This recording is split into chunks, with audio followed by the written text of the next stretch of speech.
Hi, I'm Katie Gieske. I ended up doing this project alone. I wanted to get it done a little bit earlier before I had to leave.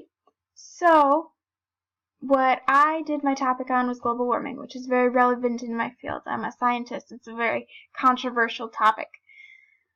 And so the first video I picked is Bill Nye discussing why climate change, or what the classic arguments are for climate change deniers, or what he calls them, and the facts behind why he believes that climate change is real, and why some of the facts just aren't that great that are used by climate change deniers. And then the second video is a guy who is a lot more aggressive with his climate change argument. He puts a list of, or finds a list of myths about climate change and says why they're actually real and why climate change deniers can't actually use them as valid arguments. So then I looked into the non-climate change side that believed that it wasn't real. The third video I was really impressed with. It was a scientist that was on, I think, a British news show.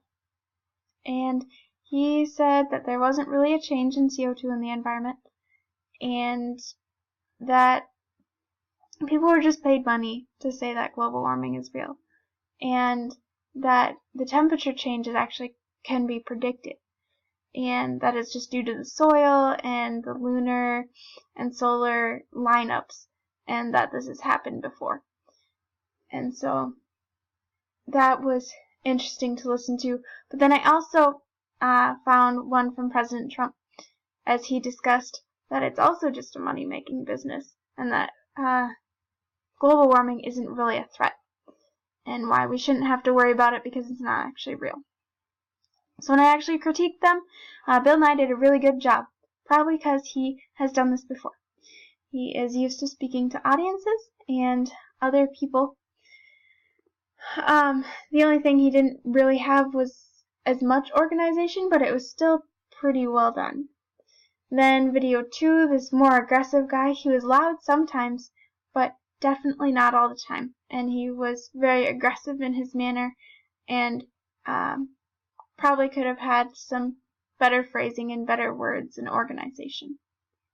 And then the third video of the scientist on the news show, he did very well as well. He just didn't have great organization, which is hard when you're on a news show to plan the organization, because some of the questions will get you a little bit off topic. And then video 4 of Trump, he could have used much better phrasing, much better organization. He didn't have that great of engagement with the audience, or the words and the phrasing he used were very sporadic and irregular. And so that was harder to listen to and stay engaged and understand or want to listen to. But he still made his point. Maybe it's because it was just at a press conference. Then, when I actually looked at both sides, it was a pretty close tie. I mean, the second videos that I found for each of them, video number 2 and video number 4, weren't that convincing. They weren't that great. But Bill Nye versus this scientist on the news show were very convincing. The scientist had some good points, and he was nice to listen to. He was understanding, and each side, as far as those two videos go, had some good facts. And I think they did a very good job presenting their case, and that's a very close call between the two. I don't necessarily know which side I would choose anymore, but of course I have my bias as a scientist. So, to summarize the emotional findings, the side that doesn't believe in global warming doesn't really have that emotional impact. Like, it's not that bad, nothing's really happening, whereas the global warming side can say this is your future generation's air quality, this is the seventh apocalypse, or not apocalypse, extinction event. This could make the whole world go extinct without us even wanting to.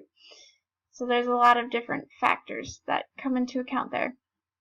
And then, as I looked at the 3 videos, the one that had the best interpersonal communication was probably the only one that used real interpersonal communication between the news reporter and the scientist in video 3.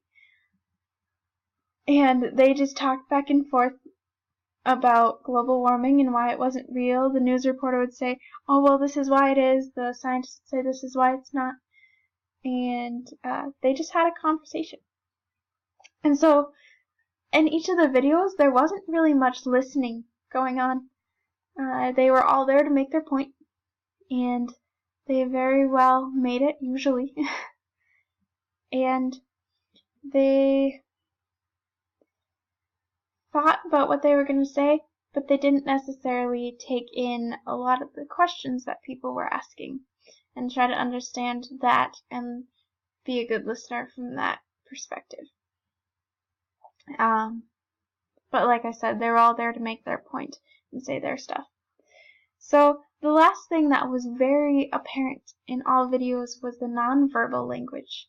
The nonverbal language was the gestures. They all had hand gestures and head nods, and they had expressions as they were talking that looked kind of like a, how could you not believe this? This is obviously the right answer. And even though they didn't have to say that, that's what came out. So, I appreciate your time and thank you for listening.